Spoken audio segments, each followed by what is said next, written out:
Welcome to Swine Time here at Pipestone. I'm Spencer Wayne, and today we have as our guest Ms. Angie Homann.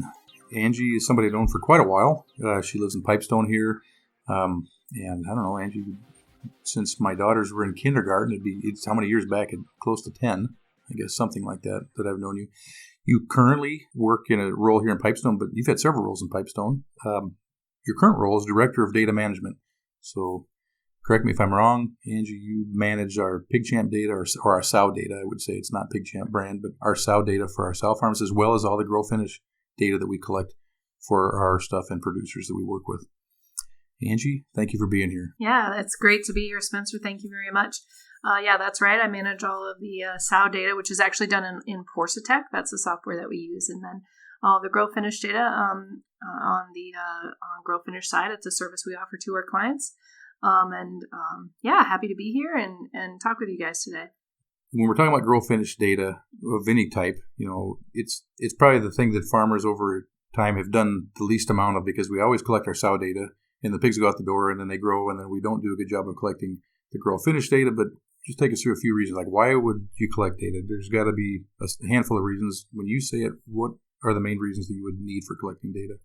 I think, the number one reason that you would want to collect data, and then even more importantly, study it and analyze it, would be so that you can understand what are the strengths, what are your strengths on your farm, what are you doing right, what things should you continue doing, and then maybe even more importantly, to identify your weaknesses. Really important just to know, where am I falling behind others in the industry, and what are my opportunities for improvement so that I can put more money in my pocket. Okay. On that, this is where I think it could get interesting. You see a lot of data. Well, actually, let's start there. How many pigs are under your management right now for data per year? So we have about 2.5 million grow finish pigs on our records program.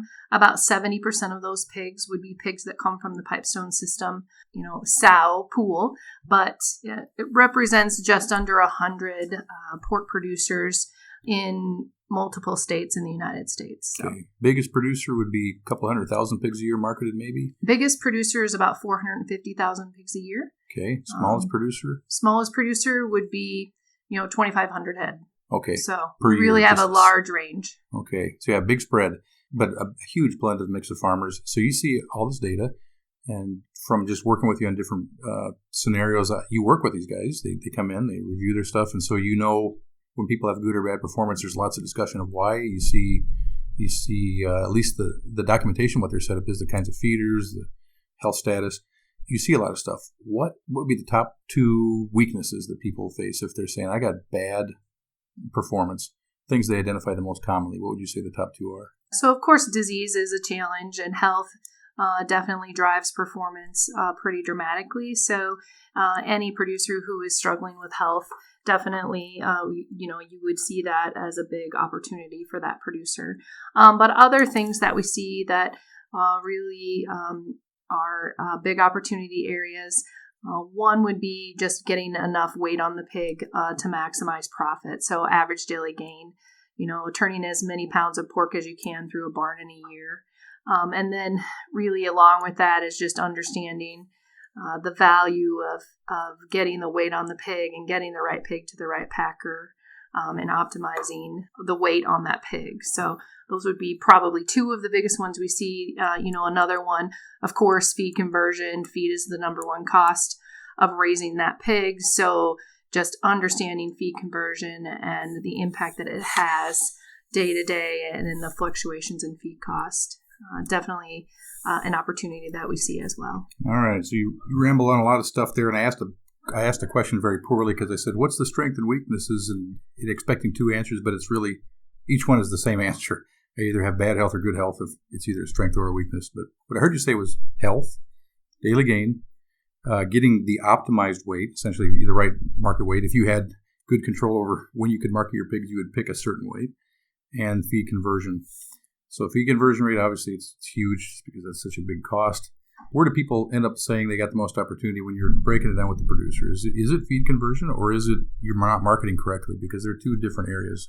One's kind of out of your control if it's genetics or health or whatever, but the other one marketing is in your control. Which one ends up being the bigger area you could attack when you're working with producers? It's really producer dependent. Some of them have a really good handle on understanding how to use the harvest space that they have available to them and do a good job with that. So when they're getting it right, that's where the data is nice to have to tell us that they're getting it right.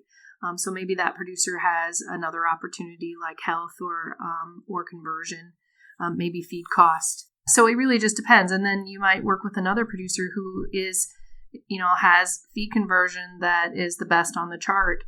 But maybe they're not getting the gain that they need, or maybe they're not using their harvest space appropriately and getting the right pig to the right packer at the right weight. So that's where the data really tells a great story and helps us just hone in on those things that are important for that particular producer, because it really is different for every producer and really does depend on what's happening with that producer at any given moment. Okay. When it comes to things like facilities, like barn type or feeder type, I've been in a few of these discussions with you. Is that a common topic, or is that something the farmers just say, I don't even talk about that, or people actually consider I'm going to put different feeders in because of my data? Is that true or false? You would actually change your facilities because of the data? Sure, absolutely. So you might make a choice to switch from a tube feeder, let's say, to a wet-dry feeder.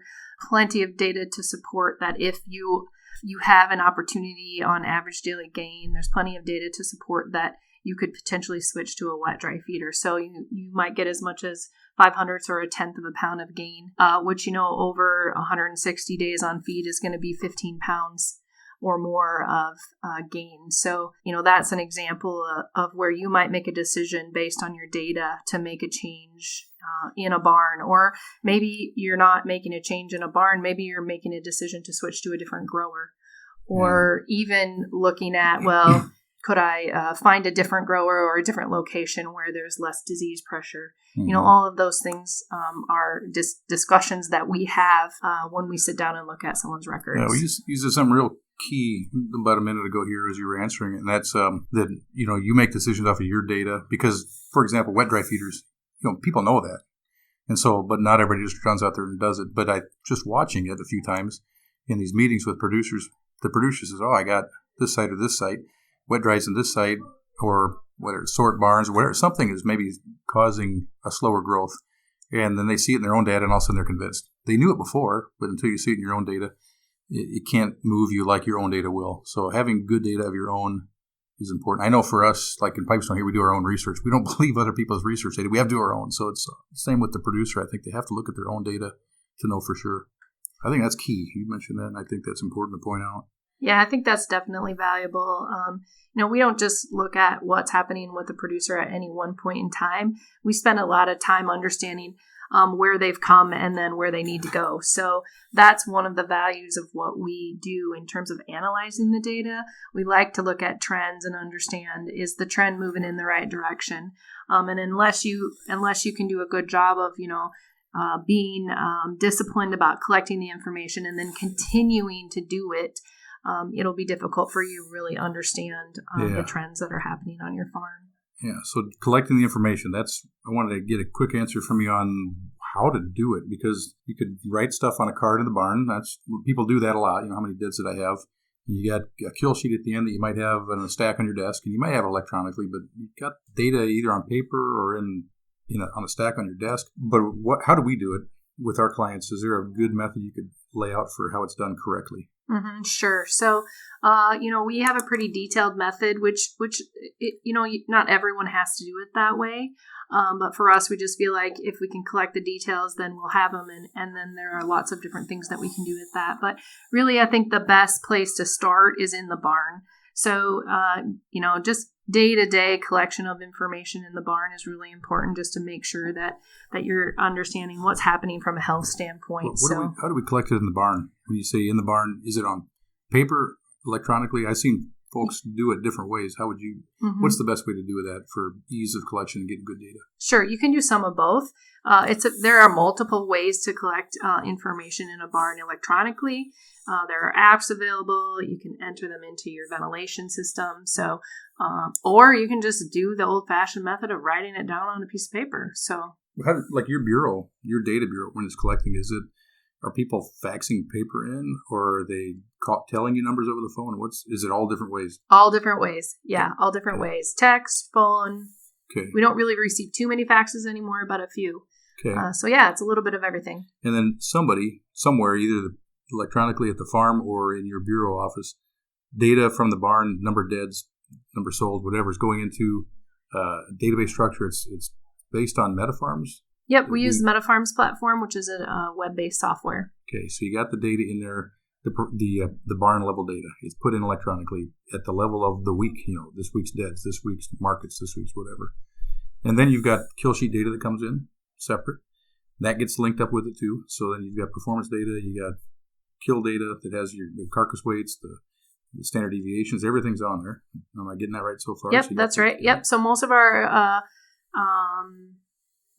harvest information comes in electronically. So the packer provides that to us in an electronic file, which, like you said, Spencer, is detailed carcass information. So every carcass has a record, which is really a nice way for us to analyze marketing information and understand how well the producer, not only whether they're getting the right market weight, but also how well are they sorting their pigs, which is important as well.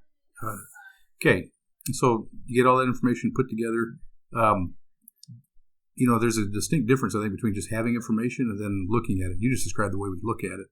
But where the top end producers just describe how they look at their data.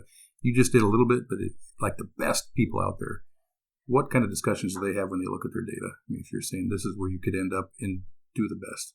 Yeah, so usually our best producers, number one, I think they focus really heavily on pig care day to day. So I would say that's one of the things that we really notice is the producers who are focusing on that every day tend to be the best producers on the chart. But there are plenty of other decisions that those producers have made that have gotten them to be the best producer on the benchmark. For example, making genetic decisions, or really understanding their nutrition platform and making good choices there and knowing what they're getting.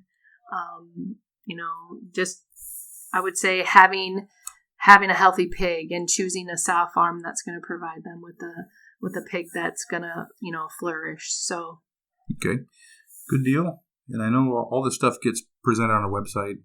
The people that are within your system of data, they log on the website, they see it, they generate the reports.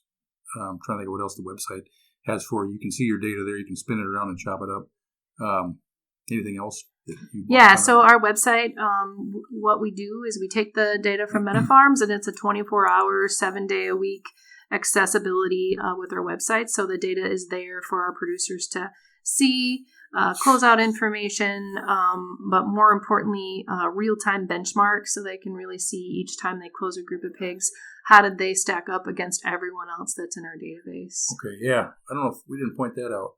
That's kind of unique, too, that you got your data, you're analyzing it, and you're seeing what the optimal weight, for example, might be to market at, but then you're also benchmarking against all these, how many producers? You said yeah, 100? Almost 100 producers in the benchmark, so a really good way to see, how do I stack up against my peers? Sure. You're ranked. You're the best, worst, or somewhere in between for daily gain, conversion, mortality, whatever. Exactly. Okay. Mm-hmm. All right, Angie, I appreciate your time. That's good. I think a good description of what you do with our producers.